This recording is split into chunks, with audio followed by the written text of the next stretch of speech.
আজকে আমি তোমাদেরকে 2 থেকে 3টি রচনা জানাবো এবং তোমাদের বলবো এই 2-3টি রচনা তুমি যদি ভালো করে তৈরি করতে পারো এখান থেকে 100% কমন পাবেই পাবে। যারা তৈরি করে ফেলেছো এই রচনাগুলি তোমাদের বলবো তোমরা ভালো করে আরো একবার খাতায় লিখে প্র্যাকটিস করে নাও। আর যারা এখনো তৈরি করনি তোমাদের বলবো হাতে মাত্র আর কয়েকটা দিন সময় রয়েছে, তোমরা অবশ্যই ভালো করে এই 2-3টি রচনা তৈরি করে। রচনা যদি ভালো করে তুমি লিখতে পারো 10-এ 10ই তুমি পাবে। কিভাবে লিখলে তোমরা রচনা 10-এ 10 পাবে তোমাদেরকে আমি সংক্ষেপে আগে জানিয়ে দিই, তারপর তোমাদেরকে রচনাগুলো জানিয়ে দেব।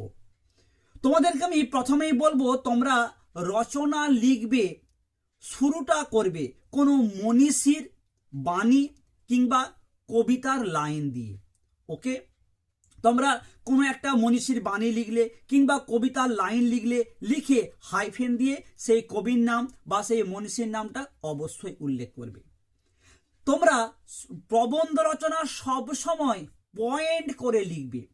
প্রথমে থাকবে সূচনা বা ভূমিকা এবং লাস্টে থাকবে উপসংহার বা মূল্যায়ন। এই ভূমিকা আর উপসংহার ছাড়াও তুমি চেষ্টা করবে কমপক্ষে আরো 6 থেকে 7টা পয়েন্টকে উল্লেখ করতে। তোমরা চেষ্টা করবে যখন পয়েন্টগুলো লিখবে সেই পয়েন্টে মাঝে মাঝে ওই পয়েন্টের সামঞ্জস্যপূর্ণ কোটেশন ব্যবহার করতে। তোমরা যদি একটা প্রবন্ধ রচনায় 4 থেকে 5টা কোটেশন ব্যবহার করতে পারো, উক্তি ব্যবহার করতে পারো, তুমি 10-এ 10 পাওয়ার জন্য কিন্তু তুমি অনেকটা এগিয়ে যাবে। তুমি চেষ্টা করো যে চলিত ভাষায় প্রবন্ধ রচনা লিখতে। তোমাদের মনের মধ্যে একটা ভ্রান্ত ধারণা আছে যে চলিত গদ্যে যদি আমি লিখি তাহলে হয়তো 10-এ 10 পাবো না, আমি যদি সাধু ভাষায় লিখি তাহলে 10-এ 10 পাবো। এটা কিন্তু ঠিক নয়। তুমি যদি চলিত ভাষায় লিখতে পারো এবং তোমাকে আমি যে যে পয়েন্টগুলো উল্লেখ করছি সেইভাবে তুমি যদি প্রবন্ধ রচনা লিখতে পারো তুমি শিওর থাকতে পারো 10-এ 10 তুমি পাবেই পাবে। এর মনের মধ্যে প্রশ্ন হয় যে স্যার আমার তো হাতের লেখা খারাপ, তাহলে কি আমি 10-এ 10 পেতে পারি? অবশ্যই পেতে পারো। 10-এ 10 তুমি অবশ্যই পেতে পারো। কিভাবে পাবে? দেখো, তুমি যে প্রবন্ধ রচনা লিখছো, তুমি যে ওগুলো লিখছো, সবসময় মাথায় রাখবে তোমার লেখাটা যেন শিক্ষক পড়তে পারেন। ব্যাস এইটুকু মাথায় রাখো।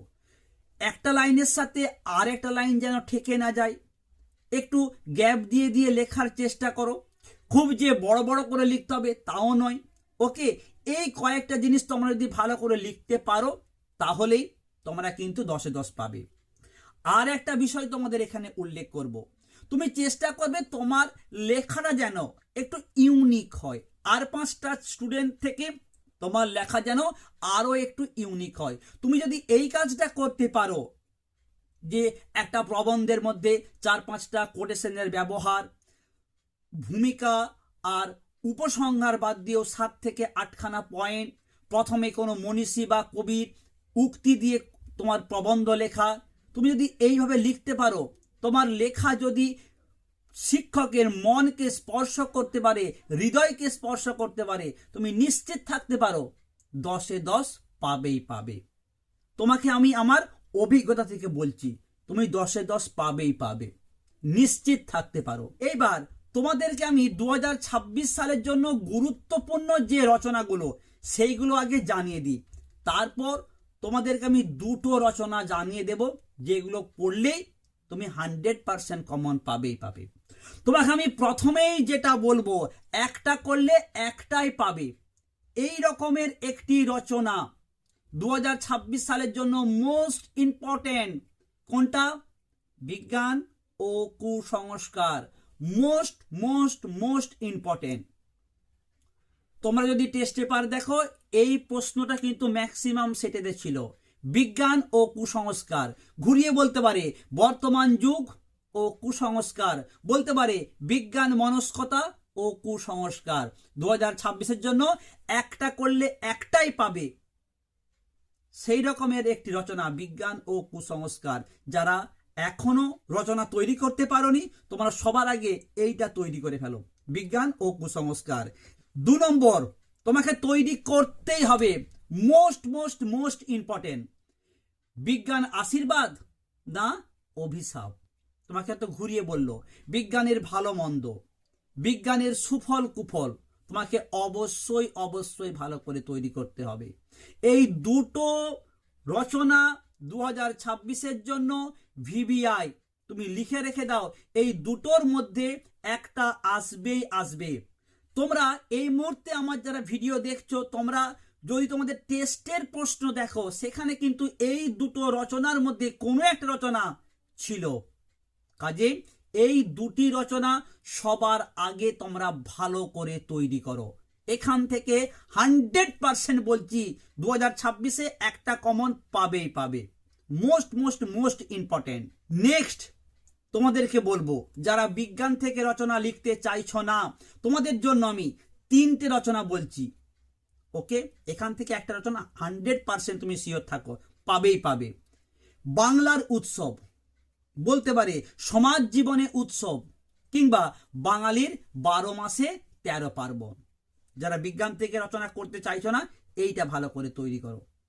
মোস্ট মোস্ট মোস্ট ইম্পর্টেন্ট, ঋতু বৈচিত্র্য তোমাকে তৈরি করতেই হবে। আর কি, পরিবেশ দূষণ ও তার প্রতিকার 2026-এর জন্য এটা একটা মোস্ট ইম্পর্টেন্ট। তোমাকে ঘুরিয়ে বলতে পারে যে পরিবেশ রক্ষায় ছাত্র সমাজের ভূমিকা, বা আমাদের পরিবেশ সমস্যা ও সমাধান। তোমাদেরকে বলবো তোমরা প্রথমের দুটি বিজ্ঞান থেকে, বিজ্ঞান কুসংস্কার, বিজ্ঞান আশীর্বাদ না অভিশাপ, মোস্ট মোস্ট মোস্ট ইম্পর্টেন্ট। এর পাশাপাশি বাংলার উৎসব অথবা ঋতু বৈচিত্র্য আর পরিবেশ দূষণ ও তার প্রতিকার। এই কয়েকটা তোমরা যদি ভালো করে তৈরি করো, তোমাদেরকে বলছি একটা নয়, তোমরা 2টো প্রশ্ন কমন পাবেই পাবে। আর যারা রিস্ক নিতে চাইছো না, তোমাদের বলছি তোমরা এইগুলো একটু দেখে নাও, তুমি তৈরি করেছো কিনা। এইগুলো কিন্তু বেশ ইম্পর্টেন্ট প্রশ্ন। বিশ্ব উষ্ণায়ন, গ্লোবাল ওয়ার্মিং, বিশ্ব উষ্ণায়ন ও পরিবেশ সংকট, most most most important. Global warming তোমাকে তৈরি করতে পারো এক্সট্রা রূপে। কিংবা তোমরা দেখতে পারো যে তোমার প্রিয় কবি বা লেখক বা সাহিত্যিক, এটাও তোমরা তৈরি করতে পারো। তোমার জীবনের লক্ষ্য বা তোমার একটি স্মরণীয় দিন বা ঘটনা তুমি তৈরি করতে পারো। আর বর্তমান সময়ের প্রেক্ষাপটে তোমরা দেখতে পারো যুদ্ধ নয় শান্তি চাই, এটাও কিন্তু বেশ গুরুত্বপূর্ণ। ওকে, তোমরা এইগুলি ভালো করে করো। তবে সবার প্রথমে তোমরা করো বিজ্ঞান ও কুসংস্কার, বিজ্ঞানের ভালো মন্দ, বিজ্ঞান আশীর্বাদ না অভিশাপ, পরিবেশ দূষণ ও তার প্রতিকার, বাংলার উৎসব, ঋতু বৈচিত্র্য। ব্যাস, তুমি নিশ্চিত থাকতে পারো এখান থেকে একটা নয়, তুমি 2টো, তুমি 100% কমন পাবেই পাবে। যারা তৈরি করনি, এখনো রচনা তৈরি হয়নি, তোমরা সবার প্রথমে ওই বিজ্ঞান থেকে 2টো ভালো করে তৈরি করে নাও, তুমি কমন পেয়ে যাবে একটা। ওকে, ডেসক্রিপশন বক্সে সমস্ত সাজেশন ভিডিওর লিঙ্ক আছে, তোমরা দেখতে পারো। কিংবা তোমাদের সুবিধার জন্য আমি দেখো তোমাদের স্ক্রিনেতে আগের আমি 2টো লাস্ট মিনিট সাজেশনের ভিডিও লিঙ্ক দিলাম, অবশ্যই তোমরা দেখে নিও।